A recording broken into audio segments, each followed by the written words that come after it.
Sir ನಮಸ್ತೆ sir. ನಮಸ್ತೆ sir. ನಿಮ್ಮ ಹೆಸರು? ನಮ್ಮ ಹೆಸರು ವಿಶ್ವನಾಥ್ ಅಂತ ಸರ್. ಯಾವ್ರು ಬರುತ್ತೆ? ಸಿಕ್ಕೂರು ತಾಲೂಕು ಮುಳಬಾಗಿಲು, ಜಿಲ್ಲೆ ಕೋಲಾರ. ಏನೇನು ಬೆಳೆ ಮಾಡ್ತೀರಾ ಸರ್? ಟೊಮಾಟ, ಎಲೆಕೋಸು, ಹೂಕೋಸು, ಗಡ್ಡೆಕೋಸು ಮತ್ತು ಚೆಂಡು ಹೂವು.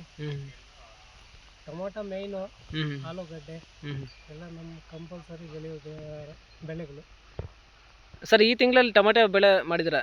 ಬೇರೆ ಬೆಳೆಗಳು ಮಾಡ್ಬೋದಲ್ಲ ಸರ್? ಇವಾಗ ಸೀಸನ್ನು ಟೊಮಾಟೊ ಜಾಸ್ತಿ ಮಾಡ್ತೀವಿ. ಹಾಂ. ಎಷ್ಟು ಎಕರೆ ಮಾಡ್ತೀರಾ ಸರ್?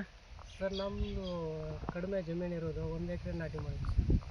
ಎಷ್ಟು ವರ್ಷಗಳಿಂದ ಬೇಸಾಯ ಮಾಡ್ತಾಯಿದ್ರಾ? ಸರ್ ನಾವು 10-15 ವರ್ಷದಿಂದ ಮಾಡ್ತಾಯಿದ್ದೀವಿ. ನೀರಾವರಿ ಯಾವ ಥರ?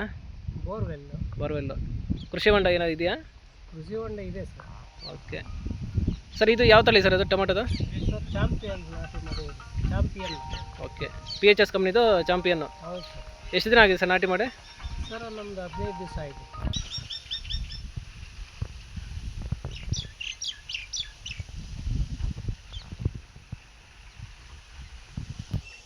ಸರ್ ನಾಟಿ ಮಾಡೋಕ್ಕೆ ಮುಂಚೆ ನಿಮ್ಮ ಬೆಳೆಗೆ ಯಾವ ಥರ ಗೊಬ್ಬರಗಳು ಕೊಟ್ಟಿದ್ದೀರಾ?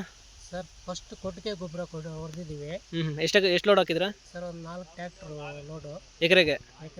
ಓಕೆ. ಮತ್ತು ಕೋಳಿ ಗೊಬ್ಬರ ಅಂತೂ ಅದೊಂದು 4 ಟ್ರ್ಯಾಕ್ಟ್ರು. ಏನು ಬೀಳುತ್ತೆ ಸರ್ ಕಾಸ್ಟು ಕೋಳಿ ಗೊಬ್ಬರ ಮತ್ತು ತಿಪ್ಪೆ ಗೊಬ್ಬರ? ಕೋಳಿ ಗೊಬ್ಬರ ಬಂದು 3,500 ಇದೆ. ತಿಪ್ಪೆ ಗೊಬ್ಬರ ಬಂದು 3,000 ಸರ್. ಓಕೆ. ಮತ್ತು DAP, ಪೊಟ್ಯಾಶ್ 10, 26, 315 ಆ ಥರ ಏನಾದ್ರು? ಸರ್ ಕಾಂಪ್ಲೆಕ್ಸ್ಗಳೆಲ್ಲ ಹಾಕ್ತೀವಿ. DAP ಹಾಕ್ತೀವಿ, 160 ಇದು 1340 ಇದು ಸಾರಿ ಇದು ಬಂದು ಹಾಕ್ತೀವಿ. ಬಯೋ ಥರ. ಓಕೆ. ಇದು ಬೇವಿನ ಹಿಂಡಿ, ಹೊಂಗೆ ಹಿಂಡಿ ಹಾಕ್ತೀರಾ? ಬೇವಿನ ಹಿಂಡಿ ಹಾಕಿದ್ದೀವಿ, ಹೊಂಗೆ ಹಿಂಡಿ ಹಾಕಿದ್ದೀವಿ. ಓಕೆ. ಅದರ ಜೊತೆಗೆ BFTCL ಕಂಪ್ನಿದು ವಿಸ್ಮಯ ಗೋಲ್ಡ್ ಅಂತೂ ಆರ್ಗಾನಿಕ್ ಗೊಬ್ಬರಗಳು ಹಾಕಿದ್ದೀವಿ ಸರ್. ಓಕೆ. BFCTLದು ಆರ್ಗ್ಯಾನಿಕ್ ಗೊಬ್ಬರಗಳು? ಹೌದು. ಅದೇನು ಅಲ್ಲಿ ಲಿಕ್ವಿಡಾ ಅಥವಾ ಆಯಿಲ್ಲ ಸರ್? ಸರ್ ಆರ್ಗಾನಿಕ್ ಮೂಟೆ. ಹಾಂ. ಎಷ್ಟು ಮೂಟೆ ಆಗಿದೆ? ಗ್ರಾನ್ಯೂಲ್ಸ್ ಒಂದು 10-15 ಮೂಟೆ ಹಾಕಿದ್ದೀವಿ ಎಕರೆಗೆ. ಹೌದು ಸರ್. ಅದು ಪಿಟ್ ಅಂತ ಬರ್ತದೆ, ಬಕೆಟ್ಸ್ ಒಂದು 10 kgದು. ಅದು ಹಾಕಿದ್ದೀವಿ ಮಿಕ್ಸ್ ಮಾಡಿ. ಇಲ್ಲ ಗೊಬ್ಬರಗಳು ಮಿಕ್ಸ್ ಮಾಡಿ ಎಲ್ಲ ಹಾಕಿದ್ದೀವಿ ಸರ್ ಬೆಡ್ಗೆ. ಇದು ಮಲ್ಚಿಂಗ್ ಪೇಪರ್ ಯಾವ ಕಂಪ್ನಿ ಸರ್? ಸರ್ ಇದು ಶ್ರೀನಿವಾಸ ಅಂತ. ಬಾಲಾಜಿ ಜಾಸ್ತಿ ಹಾಕ್ತಾರೆ ನಮ್ಮ ಕಡೆ. ನಾವು ಶ್ರೀನಿವಾಸ ಅಂತ ಹಾಕಿದ್ದೀವಿ. ಏನು ಬೀಳುತ್ತೆ ಕಾಸ್ಟು ಮತ್ತು ಎಷ್ಟು ಎಕರೆಗೆ ಎಷ್ಟು ರೋಲ್ ಬೇಕಾಗುತ್ತೆ ಸರ್? ಇದು ಒಂದು ರೋಲ್ ಬಂದು 2,200 ರೂಪಾಯಿ. ನಮಗೆ ಒಂದು 5 ರೋಲ್ ಬೇಕಾಗ್ತದೆ ಸರ್ ಎಕರೆಗೆ. ಹಾಂ. Okay sir. ಒಂದ್ಸಲ ನಾಟಿ ಮಾಡಿದ್ಮೇಲೆ ನಿಮ್ಮ ಟೊಮೆಟೊ ಬೆಳೆಗೆ ಯಾವ ಥರ ಡ್ರಿಪ್ ಗೊಬ್ಬರ ಕೊಡ್ತೀರಾ? ಸರ್ ಸ್ಟಾರ್ಟಿಂಗಲ್ಲೇ ನಾವು CN ಕೊಡ್ತೀವಿ ಒಂದು 15 ದಿವಸ ಆದಮೇಲೆ. ಮತ್ತು ಒಂದು 20-25 ದಿನ ಆದಮೇಲೆ 99 ಕೊಡ್ತೀವಿ. ಮತ್ತು ಒಂದು ತಿಂಗಳಾದಮೇಲೆ 1261. ಓಕೆ. 1314 ಹೂವು ಸ್ಟೇಜಲ್ಲಿ. ಮತ್ತು ಈ ಹೂವು ಕಾಯಿ ಬರುವಾಗ ಸೈಜ್ ಬರಬೇಕಂದ್ರೆ 13045 ಈ ಥರ ಬಿಡ್ತೀವಿ ಸರ್. Boost, SOP? ಬೂಸ್ಟ್ ಬಂದು ನಾವೆಲ್ಲ ಕಾಯಿ ಲಾಸ್ಟ್ ಸೈಜ್ ಬರಬೇಕಂದ್ರೆ ಬೂಸ್ಟ್ ಬಿಡ್ತೀವಿ. ಓಕೆ. SOP ಎಲ್ಲ ಲಾಸ್ಟ್ ಟೈಮ್ ಬಿಡೋದು ಸರ್. Okay sir. ನಿಮ್ಮ ಎಷ್ಟು ವರ್ಷಗಳಿಂದ ಬೇಸಾಯ ಮಾಡ್ತಾಯಿದ್ದೀರಾ ಸರ್? 10-15 ವರ್ಷದಿಂದ ಮಾಡ್ತಾಯಿದ್ದೀವಿ ಸರ್. ಸರ್ ನಿಮ್ಮ ಅನುಭವದಲ್ಲಿ ಇಂಥ ಗೊಬ್ಬರ ಕೊಟ್ಟರೆ ಟೊಮಾಟೊ ಬೆಳೆಯಲ್ಲಿ ಒಳ್ಳೆ ಇಳುವರಿ ಮತ್ತು ಕ್ರಾಪ್ ಎಲ್ಲ ಚೆನ್ನಾಗಿ ಬರುತ್ತೆ ಅಂತ ಹೇಳೋಕ್ಕಾಗುತ್ತಾ? ಎನಿ ಪ್ರಾಡಕ್ಟ್ ಸರ್ ಯೂಸ್ ಮಾಡ್ತಾ ಇರೋದು ಜಾಸ್ತಿ ಇವಾಗೆಲ್ಲ 1261, 1314, 13045 ಸೈಜ್ಗೆ, ಮತ್ತು ಬೂಸ್ಟು ಮತ್ತು SOP ಓಕೆ ಈ ಥರ ಯೂಸ್ ಮಾಡ್ತಾ ಇದ್ದೀವಿ ಸರ್. ಸರ್ ಇದು ಯಾವ ತಳಿ ಸರ್? ಅದು ಚಾಂಪಿಯನ್ ಅಂತ ಸರ್. PHS ಕಂಪ್ನಿದು ಚಾಂಪಿಯನ್? ಹೌದು ಸರ್. ಸರ್ ಬೇರೆ ವೆರೈಟಿಲಿ ಮಾಡ್ಬೋದಲ್ಲ? ಸಾಹೋ ಮಾಡ್ತಾಯಿದ್ದು ಮೊದಲೆಲ್ಲ. ಇವಾಗೆಲ್ಲ ಸ್ವಲ್ಪ ಅದು ಬಿಂಗ್ ರೋಗ ಬರ್ತಾ ಇದೆ, ವೈರಸ್ ಬಂದರೆ ಅದು ರೈತರಿಗೆ ಭಾರಿ ಖರ್ಚು ಬರ್ತಾ ಇದೆ ಸರ್. ಕಂಟ್ರೋಲ್ ಮಾಡೋಕ್ಕೆ ಔಷಧ ಕಷ್ಟ ಆಗ್ತಾ ಇದೆ. ಅದರಿಂದ ನಾವು ಸ್ವಲ್ಪ ಬೇರೆದು ಹೊಸ ತಳಿಗಳನ್ನು ನಾಟಿ ಮಾಡೋಣ ಅಂತ ಹೊಸ ಚೇಂಜ್ ಮಾಡಿದ್ವಿ ಸರ್. ಇದು ಈ PHS ಚಾಂಪಿಯನ್ ಬೇರೆ ಯಾರಾದರೂ ರೆಫರ್ ಮಾಡಿದ್ರೆ ಅಥವಾ ನೀವೇ? ಬೇರೆಯವರು ರೆಫರ್ ಮಾಡಿದ್ದಾರೆ. ಓಕೆ.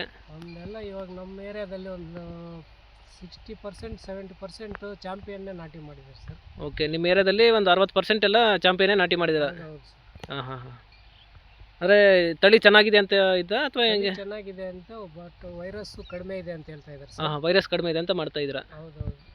Okay sir. 1 ಎಕರೆ ಟೊಮೆಟೊ ಬೆಳೆ ಮಾಡೋಕ್ಕೆ ಸ್ಟಾರ್ಟಿಂಗಿಂದ ಎಂಡ್ವರೆಗೂ ಎಷ್ಟು ಖರ್ಚು ಬರ್ಬೋದು ಒಂದು ಅಂದಾಜಿಗೆ? ಸರ್ 1 ಎಕರೆ ಮಾಡಬೇಕು ಅಂದರೆ ಇವಾಗ ಈ ಲೇಬರ್ಸ್ ಇರೋದು, ಕೆಮಿಕಲ್ಸು, ಬಟ್ ಎಲ್ಲ ಈ ಗೊಬ್ಬರಗಳದ್ದು ಎಲ್ಲ ಸೇರಿ 1 ಲಕ್ಷ ಮೇಲೆ ಆಗ್ತದೆ ಸರ್. ಮಿನಿಮಮ್ 1 ಲಕ್ಷ ಆಗುತ್ತೆ. ಆಗ್ತದೆ ಸರ್. ಮತ್ತು ಕಡ್ಡಿಗಳು ಯಾವ ಟೊಮಾಟೊ ಕಡ್ಡಿಗಳು ಬಂದು ಒಂದು ಕಡ್ಡಿ ಬಂದು 35 ರೂಪಾಯಿ ಇದೆ ಸರ್. ನೀಲಗರಿನಾ ಬಿದಿರಾ ಸರ್? ನೀಲಗಿರಿದು, ಬಿದಿರಿದು ಬಂದಿದೆ ಇವಾಗ, ಅದು ಅಷ್ಟಿದೆ ಸರ್. 30ರಿಂದ 35 ರೂಪಾಯಿ ಇದೆ ಒಂದು ಕಡ್ಡಿ. ಯಾವ್ದು ಬೆಟ್ರು, ಯಾವ್ದು ಲೈಫ್ ಚೆನ್ನಾಗಿ ಬರುತ್ತೆ ಅಂತ ಹೇಳಿದ ಸರ್ ಇವಾಗ ಬಿದಿರು ಚೆನ್ನಾಗಿದೆ ಅಂತ ಹೇಳ್ತಾವ್ರೆ ಸರ್. ಅಲ್ಲ ನೀವು ಯಾವ್ದು ಯೂಸ್ ಮಾಡಿದ್ದೀರಾ ಸರ್ ನಿಮ್ಮ ಬೆಳೆಗೆ? ಸರ್ ನಾವೆಲ್ಲ ನೀಲಗಿರಿದೆ ಜಾಸ್ತಿ ಯೂಸ್ ಮಾಡಿರೋದು. ಇವಾಗೆಲ್ಲ ಈ ವರ್ಷದಲ್ಲಿ ಎಲ್ಲ ಬಿದಿರು ತರಿಸ್ತಾ ಇದ್ದಾರೆ ಸರ್ ನಮ್ಮ ಕಡೆ ಎಲ್ಲ. ಬಿದಿರು ಕಡ್ಡಿ ಸ್ವಲ್ಪ ಲೈಫ್ ಬರುತ್ತೆ. ಲೈಫ್ ಬರ್ತದೆ, ಒಂದು 6-7 ವರ್ಷ ಬರ್ತದೆ ಅಂತ ಹೇಳ್ತಾರೆ ಸರ್. ಅದು ಬಂದು ಇದು ಬರ್ತದೆ ಸಿಟಿಯದ್ರು ಅಂತೂ, ಅಂಥದ್ದು ಚೆನ್ನಾಗಿ ಲೈಫ್ ಬರ್ತದೆ ಸರ್. ಸರ್ ನಿಮ್ಮ ಅನುಭವದಲ್ಲಿ ಟೊಮ್ಯಾಟೊ ಬೆಳೆಯಲ್ಲಿ ಅದು ಈ ಸೀಸನಲ್ಲಿ ಬರ್ತಕ್ಕಂಥ ರೋಗಗಳು, ಕೀಟಗಳು? ಸರ್ ಫಸ್ಟ್ ಸ್ಟಾರ್ಟಿಂಗಲ್ಲೇ ಎಲೆ ಇದು ನಮ್ಗೆ ನಾಟಿ ಮಾಡಿದ 15 ದಿವಸಕ್ಕೆ ಊಜಿ ಸ್ಟಾರ್ಟ್ ಆಗ್ತಾ ಇದೆ. ಊಜಿ ಆದಮೇಲೆ ಮತ್ತೆ ಇನ್ನು ಊಜಿ ಅಂತೂ ಬೇಸಿಗೆ ಕಾಲದಲ್ಲಿ ಕಂಪಲ್ಸರಿ ಬರ್ತಾನೆ ಇರ್ತದೆ. ಇದ್ರ ಜೊತೆಗೇನೆ ನಮಗೆ ಇದು ವೈರಸ್ ಬರ್ತದೆ. ವೈರಸ್ಸು ಭಾರಿ ಎಫೆಕ್ಟ್ ಆಗ್ತಾ ಇದೆ ಸರ್. ಕ್ರಾಪ್ ಲಾಸ್ ಜಾಸ್ತಿ ಆಗುತ್ತೆ. ಕಂಟ್ರೋಲ್ ಮಾಡೋಕ್ಕಾಗ್ತಿದೆಯಾ? ಕಂಟ್ರೋಲ್ ಮಾಡ್ಬೋದು ಸರ್. ಒಬ್ಬೊಬ್ಬ ಕಂಪ್ನಿಯವರು ಒಂದೊಂದು ಥರ ಕೆಮಿಕಲ್ಸ್ ಬಿಟ್ಟಿದ್ದಾರೆ.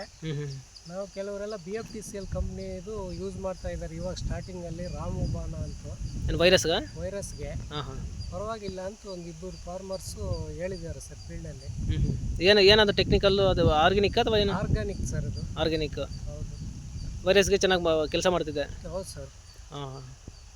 ಅದು ಕಾಸ್ಟ್ ಬಂದು 1200 ರೂಪಾಯಿ 200 ಲೀಟರ್ಸ್ಗೆ ಆಗ್ತದೆ ಸರ್. 1 ಎಕರೆಗೆ 1200 ರೂಪಾಯಿ ಆಗುತ್ತೆ ಖರ್ಚು. ಹೌದೌದು ಸರ್. ಓಕೆ. ಯಾವ ಸರ್ ಉತ್ಪನ್ನ ಅದು? ಸರ್ ಅದು ಉತ್ಪನ್ನ ಎಲ್ಲಿ ಗೊತ್ತಿಲ್ಲ, ಬಟ್ ಚಿಕ್ಕಬಳ್ಳಾಪುರ ಕಂಪ್ನಿಯಿಂದ ತರಿಸಿದ್ವಿ ಸರ್. Okay sir. ಮತ್ತು ಈ ಒಂದು ಎಕರೆ ಟೊಮೆಟೊ ಬೆಳೆಯಲ್ಲಿ ಎಷ್ಟು ಬಾಕ್ಸ್ ಇಳುವರಿ ತೆಗಿಬೋದು ಸರ್? 2500ರಿಂದ ಒಂದು 3000 ಬಾಕ್ಸ್ ತೆಗಿಬೋದು ಸರ್, ಚೆನ್ನಾಗಿ ಬೆಲೆ ಆದರೆ. ಬೇಸಿಗೆಯಲ್ಲೇ ಇವಾಗ ಸ್ವಲ್ಪ ಬೇಸಿಗೆ ಮೇಲೆ ಟೆಂಪ್ರೇಚರ್ ಮೇಲೆ ಡಿಪೆಂಡ್ ಆಗ್ತದೆ ಸರ್. ನಮ್ಮ ಬೆಳೆ ಬೆಳೆದಿರೋದು ಅಷ್ಟಿದೆ, ಅದರ ಮೇಲೆ ಸ್ವಲ್ಪ ಇವಾಗ ಟೆಂಪ್ರೇಚರ್ ಮೇಲೆ ಡಿಪೆಂಡ್ ಆಗ್ತದೆ ಸರ್. ಮಾರ್ಕೆಟ್ ಎಲ್ಲಿ ಕಳಿಸ್ತಾರ ಸರ್? ಎಲ್ಲಿ ಒಡ್ಡಲ್ಲಿ. ಓಕೆ. ಮಾರ್ಕೆಟಲ್ಲಿ ಎಷ್ಟು ರೇಟ್ ಹೋದರೆ ರೈತರಿಗೆ ತಾವು ಹಾಕಿರೋ ಬಂಡವಾಳ ಬರುತ್ತೆ ಸರ್? ನಮಗೆ ಒಂದು 300ದಿಂದ ನಮಗೆ ಒಂದು 1000-1500 ಹೋದರೆ ಕೂಡ ಒಳ್ಳೆಯದೇ. ಇವಾಗಿರುವ ಲೇಬರ್ಸ್ ಎಲ್ಲ ಇವಾಗ ಒಬ್ಬ ಲೇಡೀಸ್ ಕೂಡ 400ರಿಂದ 500 ರೂಪಾಯಿ ಕೊಟ್ಟರೆ ಲೇಬರ್ಸ್ ಒಂದು ಪರ್ ಡೇಗೆ ಬರೋದು. ಅದರಿಂದ ಭಾರಿ ಖರ್ಚು ಆಗ್ತಾಯಿದೆ. ವೈರಸ್ಗಂತೂ ಮದ್ದುಗಳಿಗಂತೂ ಒಂದು ಡ್ರಮ್ 200 ಲೀಟ್ರ್ ಡ್ರಮ್ಗೆ ಒಂದು 2000-2500 ರೂಪಾಯಿ ಬಿಲ್ ಮಾಡ್ತಾರೆ ಸರ್ ಒಂದ್ಸಲಿ ಮದ್ದು ತರಬೇಕು ಅಂದರೆ. ಅದರಿಂದ ಕಾಸ್ಟ್ ಜಾಸ್ತಿ ಆಗ್ತಾಯಿದೆ ಖರ್ಚುಗಳು. ಮಿನಿಮಮ್ 300 ರೂಪಾಯಿ ಹೋಗ್ಬೇಕು ಅಂತ ಹೇಳ್ತೀರಾ? ಹೌದು ಸರ್. Okay sir. ನಿಮ್ಮ ಅನುಭವ ಪ್ರಕಾರ ಟೊಮೆಟೊ ಬೆಳೆ ಲಾಭದಾಯಕನಾ ನಷ್ಟನಾ ಸರ್? ಟೊಮಾಟೊ ಬಂದರೆ ರೇಟ್ ಇದ್ದರೆ ರೈತರಿಗಂತೂ ಲಾಟ್ರಿ. ಅದು ಒಳ್ಳೆಯದು ಅಂತ ಹೇಳ್ಬಿಟ್ಟು ಸೀಸನ್ಗೆ ಎಲ್ಲ ಕಂಪಲ್ಸರಿ ರೈತರು ಇದನ್ನು ನಂಬ್ಕೊಂಡೆ ನಾಟಿ ಮಾಡ್ತಾ ಇರ್ತಾರೆ. ಬಟ್ ದೇವರು ನಮಗಿಲ್ಲ ಟೈಮ್, ಅದು ಲಾಟ್ರಿ ಟೈಪು. ರೇಟ್ ಬಂದರೆ ಒಳ್ಳೆಯದೇ, ಇಲ್ಲಾಂದರೆ ಲಾಸ್ ಆಗುತ್ತಾ? ಲಾಸ್ ಆಗ್ತದೆ ಸರ್, ಕಂಪಲ್ಸರಿ ಲಾಸ್ ಆಗ್ತದೆ. ಬಂಡವಾಳ ಜಾಸ್ತಿ ಇನ್ವೆಸ್ಟ್ಮೆಂಟ್ ಮಾಡಬೇಕು. ಅದರಿಂದ ರೇಟ್ ಇದ್ದರೆ ಒಳ್ಳೆಯದು ರೈತರಿಗೆ. ಸರ್ ಈಗ ಪ್ರೆಸೆಂಟ್ ಮಾರ್ಕೆಟಲ್ಲಿ 15 kg ಬಾಕ್ಸ್ ಬಂದು 50, 100, 150 ಇದೆ. ಹೌದು ಸರ್. ಈ ರೇಟ್ ಅಷ್ಟಿದೆ. ಅಲ್ಲ, ಈ ರೇಟಿಗೆ ಹೋದರೆ ಹಿಂಗೆ ರೈತರಿಗೆ ನಷ್ಟ ಆಗುತ್ತೆ ಹಿಂಗೆ? ಸರ್ ನಷ್ಟ ಸರ್, ಕಂಪಲ್ಸರಿ ನಷ್ಟ ಆಗ್ತದೆ. ಏನು ಟೈನ್ ಏನು ಕಡಿಮೆ ಇಲ್ಲ, 140 ರೂಪಾಯಿ ಇದೆ ಕೆಜಿ. ತಂಗೂಸ್ ಬಂದು 50-60 ರೂಪಾಯಿ ಇದೆ. ಲೇಬರ್ಸ್ ಬಂದು 300ರಿಂದ 400 ರೂಪಾಯಿವರೆಗೂ ಒಂದು ಲೇಡಿಗೆ ಕೊಡಬೇಕು ಪರ್ ಲೇಡಿಗೆ. ಅದು ಕಾಸ್ಟು ಜಾಸ್ತಿ ಆಗಿಬಿಟ್ಟಿದೆ ಸರ್ ರೇಟ್ಗಳೆಲ್ಲ. ಅಂದರೆ ನಿಮಗೆ ಮಿನಿಮಮ್ 300 ರೂಪಾಯಿ ಮೇಲೆ ಹೋದರೆ? 300 ರೂಪಾಯಿ ಮೇಲೆ ಹೋದ್ರೇ ಸರ್ ರೈತರಿಗೆ ಏನಾದರೂ ಉಳಿತಾಯ ಆಗೋದು. Okay sir. ಬೇರೆ ರೈತರಿಗೆ ಸಜೆಸ್ಟ್ ಮಾಡ್ತೀರಾ ಟೊಮೆಟೊ ಬೆಳೆ ಮಾಡ್ಬೋದು ಲಾಭದಾಯಕ? ಸರ್ ಮಾಡ್ಬೋದು ಸರ್, ಕಂಪಲ್ಸರಿ. ಟೊಮೊಟೊ ನಾವು ರೈತರಿಗೆಲ್ಲ ಅನುಭವ ಆಗಿದೆ. ರೈತರು ಕಂಪಲ್ಸರಿ ಸೀಸನ್ಗೆ ಅಂತ ಹೇಳ್ಬಿಟ್ಟು ನಾಟಿ ಮಾಡ್ತಾರೆ. ಒಳ್ಳೆ ರೇಟಿಗೆ ಸಿಗ್ತವೆ ಅಂತ. ಟೆಂಪ್ರೇಚರ್ಗೆ ಬೆಲೆ ಚೆನ್ನಾಗಿ ಮಾಡಿಕೊಂಡ್ರೆ ರೇಟಿಗೆ ಕಂಪಲ್ಸರಿ ಬರ್ತದೆ ಅಂತ ಹೇಳ್ಬಿಟ್ಟು ರೈತರು ಕಂಪಲ್ಸರಿ ಟೊಮೊಟೊನೇ ನಾಟಿ ಮಾಡ್ತಾರೆ. ಸರ್ ಇದು ಗಿಡದಿಂದ ಗಿಡಕ್ಕೆ ಸಾಲಿಂದ ಸಾಲಿಗೆ ಎಷ್ಟು ಕೊಟ್ಟಿದ್ದೀರಾ ಅಂತರ? ಸರ್ ನಾವು 3 ಅಡಿ ಇದು ಗಿಡದಿಂದ ಪೇಪರಲ್ಲಿ ಗಿಡದಿಂದ ಗಿಡಕ್ಕೆ 1 ಅಡಿ ಇದೆ. ಓಕೆ. ಈ ಕಡೆ ಆ ಸಾಲಿಂದ ಈ ಸಾಲಿಗೆ 3.5 ಅಡಿ ಇದೆ ಸರ್. ಸಾಲಿಂದ 3 ಅಡಿ ಇದೆ. 3 ಅಡಿ ಇದೆ. ಓಕೆ ಸರ್, ನಿಮಗೆ ಟೊಮೆಟೊ ಬೆಳೆಯಲ್ಲಿ ಬರ್ತಕ್ಕಂಥ ಬೇರೆ ಬೇರೆ ತಳಿಗಳು ಯಾವ್ದು ಗೊತ್ತಾ ಸರ್? Tomato varieties. ಸ್ಟಾರ್ಟಿಂಗಿಂದ ನಮ್ಮ ಏರಿಯಾದಲ್ಲಿ ಒಂದು 10 ವರ್ಷದಿಂದ ಸಾಹು ಅಂತೇನೆ ಇತ್ತು. ಓಕೆ. ನಂದಿ ಅಂತಿತ್ತು. ಓಕೆ. ವಜ್ರ ನಾಟಿ ಮಾಡಿದ್ರು ರೀಸೆಂಟಾಗಿ. ಮತ್ತು ಬಾಹು ಮಾಡಿದ್ದಾರೆ. ಬಾಹುದಲ್ಲಿ ಕಾಯಿ ಉದುರ್ತಾ ಇದೆ. ಮತ್ತು ಬಟ್ ಮಳೆಗೆ ಕಾಯಿ ತಡ್ಕೊಳ್ಳಲ್ಲ. ಸಾಹು ಚೆನ್ನಾಗಿ ತಡ್ಕೊಳ್ತಾ ಇತ್ತು, ಬಟ್ ವೈರಸ್ಸು ಜಾಸ್ತಿ ಆಗಿಬಿಟ್ಟಿದೆ ಸರ್. ಇವಾಗ ಹೊಸದಾಗಿ ಚಾಂಪಿಯನ್ ಬಂದಿದೆ. ಓಕೆ. ಆ ಚಾಂಪಿಯನ್ ಎಲ್ಲ ನಮ್ಮ ಕಡೆ ಎಲ್ಲ ನಾಟಿ ಮಾಡ್ತಾ ಇದ್ದೀವಿ. ನೀವು ಫಸ್ಟ್ ಟೈಮ್ ಮಾಡ್ತಿರೋದು? ಹೌದು, ಫಸ್ಟ್ ಟೈಮ್ ಸರ್. ನೋಡೋಣ ಹೆಂಗೆ ಬರುತ್ತೆ ಅಂತ ಮಾಡಿದ್ದೀರಾ? ನೋಡಿದ್ದೀವಿ, ನೋಡೋಣ ಎಲ್ಲರೂ ನಾಟಿ ಮಾಡ್ತಾ ಇದ್ದೀವಿ ಸರ್. ನಿಮ್ಮ ಏರಿಯಾದಲ್ಲಿ ಚಾಂಪಿಯನ್ನೇ ಜಾಸ್ತಿ ಮಾಡಿದ್ದಾರೆ? ಚಾಂಪಿಯನ್ನೇ 70% ಜಾಸ್ತಿ ನಾಟಿ ಮಾಡ್ತಾ ಇದ್ದಾರೆ ಸರ್. ಓಕೆ ಸರ್, ಮತ್ತು ಕೇಂದ್ರ ಸರ್ಕಾರ ಮತ್ತು ರಾಜ್ಯ ಸರ್ಕಾರ ಕಡೆಯಿಂದ ನಿಮ್ಗೆ ಏನಾದರೂ ಸೌಲಭ್ಯಗಳು ಸಿಕ್ಕಿದೆ ಸರ್? ಟೊಮೊಟೊ ಬೆಲೆಗಳಿಗೆ ಇಷ್ಟೊತ್ತಿಗೂ ಏನು ಕೊಟ್ಟಿಲ್ಲ. ಏನಾದರೂ ಆಲಿಕಲ್ಲು ಮಳೆ ಏನಾದರೂ ಬಿದ್ದರೆ ಆ ಥರ ಅಂತೇಳ್ಬಿಟ್ಟು ಬೆಲೆ ನಷ್ಟ ಪರಿಹಾರ ಅಂತೇಳಿ ಹೇಳಿದ್ದಾರೆ. ಅಲ್ಲ, ಹೇಳಿದೆ, ಘೋಷಣೆಗಳಿಗೆ ಮಾಡಿದ್ದಾರೆ ಸರ್. ಬಟ್ ರೈತರವ್ರಿಗೂ ಬಂದಿದೆಯಾ? ಕೆಲವು ಏನೋ ಒಂದೊಂದು ಸಲ ಕೆಲವ್ರಿಗೆ ಬಂದಿದೆ, ಕೆಲವ್ರಿಗೆ ಬಂದಿಲ್ಲ ಅಂತ ಹೇಳಿದ್ರು. ಅಕೌಂಟ್ಸ್ ಎಲ್ಲ ಕರೆಕ್ಟಾಗಿರೋ ಕೆಲವ್ರು ಕೊಟ್ಟಿದ್ದಾರೆ ಅಂತ ಹೇಳಿದ್ರು ಸರ್ ಒಂದ್ಸಲಿ. ಸರ್, ಮತ್ತು ಈಗ ಕೃಷಿ ಇಲಾಖೆ ಕಡೆಯಿಂದ ಕೃಷಿ ಭಾಗ್ಯ ಅಂತ ಒಂದು ಹೊಸದಾಗಿ ಸ್ಕೀಮ್ ಮಾಡಿದ್ದಾರೆ. ಹೌದೌದು ಸರ್. ಅದ್ರ ಬಗ್ಗೆನೂ ಗೊತ್ತಾ? ಕೃಷಿ ಭಾಗ್ಯದಲ್ಲಿ ಒಟ್ಟು ಗೊತ್ತಿದೆ, ಅದು ನಮಗೆ ಅಷ್ಟೊಂದು ಕ್ಲಿಯರಿಟಿ ಗೊತ್ತಿಲ್ಲ. ಅಲ್ಲ, ಕೃಷಿ ಹೊಂಡ ಬಗ್ಗೆ. ಕೃಷಿ ಹೊಂಡ ಪರವಾಗಿಲ್ಲ ಸರ್, ಕೃಷಿ ಹೊಂಡ ಕೊಟ್ಟಿದ್ದಾರೆ. ಅದ್ರಿಗೆ ಟಾಪ್ ಫಾಲ್ಸು, ಅದ್ರಿಗೆ ಒಂದು ಪಂಪ್ ಸೆಟ್ಟು, ಅದ್ರಿಗೆ ಒಂದು ಅಂತ ಹೇಳ್ಬಿಟ್ಟು ರೈತರಿಗೆ ಎರೆಹುಳ ತೊಟ್ಟಿ ಅಂತ ಅದು ಬೇರೆ 10,000 ಏನೋ ಕೊಟ್ಟು ಅದು ಮಾಡಿಸ್ತಿದ್ದಾರೆ. ಪರವಾಗಿಲ್ಲ ಸರ್, ಕೃಷಿ ಭಾಗ್ಯದಲ್ಲಿ ಒಳ್ಳೆ ನಮಗೆ ನಮ್ಮ ಲೋಕಲ್ನಲ್ಲಿ ರೈತ ಸಂಪರ್ಕ ಕೇಂದ್ರಗಳಿಂದ ಕೂಡ ನಮಗೆ ರೈತರಿಗೆ ಮಾಹಿತಿ ಸಿಗ್ತಾ ಇದೆ. ಪರವಾಗಿಲ್ಲ ಸರ್ ಅದು. ಅಂದರೆ ನಿಮ್ಗೆ ಹತ್ರದ RSK ಕಡೆಯಿಂದ ಎಲ್ಲ ಸ್ಕೀಮ್ಸ್ ಎಲ್ಲ ಮಾಹಿತಿ ಎಲ್ಲ ಬರ್ತಿದೆ? ಮಾಹಿತಿ ಎಲ್ಲ ಕಂಪಲ್ಸರಿ ಒಳ್ಳೆ ರೆಸ್ಪೆಕ್ಟ್ ಕೊಡ್ತಾರೆ. ಮದ್ದುಗಳು ಅದೇನೋ ಬೆಂಜೆಟ್ ಅಂತ ಹೇಳ್ಬಿಟ್ಟು ಕೊಡ್ತಾ ಇದ್ದಾರೆ. ಅದಕ್ಕೆ ಈ ಟೊಮೊಟೊಗೆ ಹಾಕೋಕ್ಕೆ ಟ್ಯಾನಿಕ್ ಇದು ಬಂದು ಮೈಕ್ರೋ ನ್ಯೂಟ್ರಿಯನ್ಸ್ ಅಂತ ಹೇಳ್ಬಿಟ್ಟು ಅದು ಕೊಡ್ತಾ ಇದ್ದಾರೆ. ಒಳ್ಳೆ ಕೆಲವೆಲ್ಲ ಗೊಬ್ಬರಗಳೆಲ್ಲ ಔಷಧಿಗಳೆಲ್ಲ ತರಿಸಿ ಕೊಡ್ತಾ ಇದ್ದಾರೆ. ಜಿಂಕ್ ಸಲ್ಫೇಟ್ ಅಂತ ಕೊಡ್ತಾ ಇದ್ದಾರೆ. ಮೈಕ್ರೋ ನ್ಯೂಟ್ರಿಯನ್ಸ್ ಎಲ್ಲ ಕೊಡ್ತಾರೆ. ಮೈಕ್ರೋ ನ್ಯೂಟ್ರಿಯನ್ಸ್ ಎಲ್ಲ ಕೊಡ್ತಾ ಇದ್ದಾರೆ. ಡ್ರಿಪ್ ಕೊಡ್ತಾ ಇದ್ದಾರೆ ಸಬ್ಸಿಡಿ ಸ್ಕೀಮಲ್ಲಿ. ರೈತ ಸಂಪರ್ಕ ಕೇಂದ್ರದಿಂದ ನಮಗೆ ಒಳ್ಳೆಯದೇ ಆಗಿದೆ ಸರ್. ಕೃಷಿ ಭಾಗ್ಯದಿಂದ ಒಳ್ಳೆ ಮಾಹಿತಿ ಸಿಗ್ತಾ ಇದೆ. ಓಕೆ. ತೋಟಗಾರಿಕೆಯಿಂದ ಕೂಡ ಸ್ವಲ್ಪ ಈ ಆವಾಗ ಮದ್ದುಗಳೇನೋ ಸಬ್ಸಿಡಿ ರೇಟಲ್ಲಿ ಕೊಡ್ತಾ ಇದ್ದಾರೆ ಸರ್. ನಾವು ಒಂದ್ಸಲಿ ತಗೊಂಡಿದ್ದೀವಿ, ಪರವಾಗಿಲ್ಲ, ಸಪೋರ್ಟ್ ಮಾಡ್ತಾರೆ ಸರ್ ರೈತರಿಗೆ. ಓಕೆ ಸರ್, ಮತ್ತು ಈಗ ಕಾಂಗ್ರೆಸ್ ರಾಜ್ಯ ಸರ್ಕಾರದಲ್ಲಿ ಕಾಂಗ್ರೆಸ್ ಇದೆ, ನಿಮ್ಮ ಅಭಿಪ್ರಾಯ ಏನು ತಿಳಿಸ್ತೀರಾ ಸರ್? ಇವಾಗ ಎಲ್ಲ ಅಲ್ಲ, ರೈತರ ಪರವಾಗಿ ರೈತರಿಗೆ ಕೆಲವೊಂದು ಸಬ್ಸಿಡಿ ಸ್ಕೀಮ್ಗಳಂದ್ರೆ ಏನಿಲ್ಲ, ಸ್ವಲ್ಪ ಜಾಸ್ತಿ ಲೇಡೀಸ್ಗೆ ಎಲ್ಲ ಬಸ್ಗೆ ಬಿಟ್ಟಿ ಭಾಗ್ಯಗಳು 5 ಅದು ಬಿಟ್ಟಿ ಭಾಗ್ಯಗಳೆಲ್ಲ ಕೊಟ್ಟಿದ್ದಾರೆ. ಭಾಗ್ಯಗಳೆಲ್ಲ ಕೊಟ್ಬಿಟ್ಟಿದ್ದಾರೆ. ಇವಾಗ ರೈತರಿಗೆ ಅಷ್ಟೊಂದು ಸಿಗ್ತಾ ಇಲ್ಲ. ರೈತರು ಕಷ್ಟಪಡೋದು, ಬಂಡವಾಳ ಹಾಕಿ ಲಾಸ್ ಆಗ್ತಾ ಇದ್ದಾರೆ. ರೈತರ ಬಗ್ಗೆ ಸಾಲ ಮನ್ನಾ ಮಾಡೋದು ಈ ಥರ ಏನು ಮಾಡ್ತಾ ಇಲ್ಲ ರೈತರಿಗೆ. ಎಲ್ಲ ಬಿಟ್ಟಿ ಭಾಗ್ಯಗಳು ಮಾಡಿಬಿಟ್ಟು ಮಹಿಳೆಯರೆಲ್ಲ ಬಸ್ ಹತ್ತೋದು, ಮುಳಬಾಗಿಲಿಗೆ ಹೋಗೋದು, ಕೋಲಾರ್ಗೆ ಹೋಗೋದು ಈ ಥರ ಮಾಡ್ತಾ ಇದ್ದಾರೆ. ಬಟ್ ಅದು ಅನ್ಯಾಯಕ ಅನಿಸುತ್ತೆ ನಮಗೆ.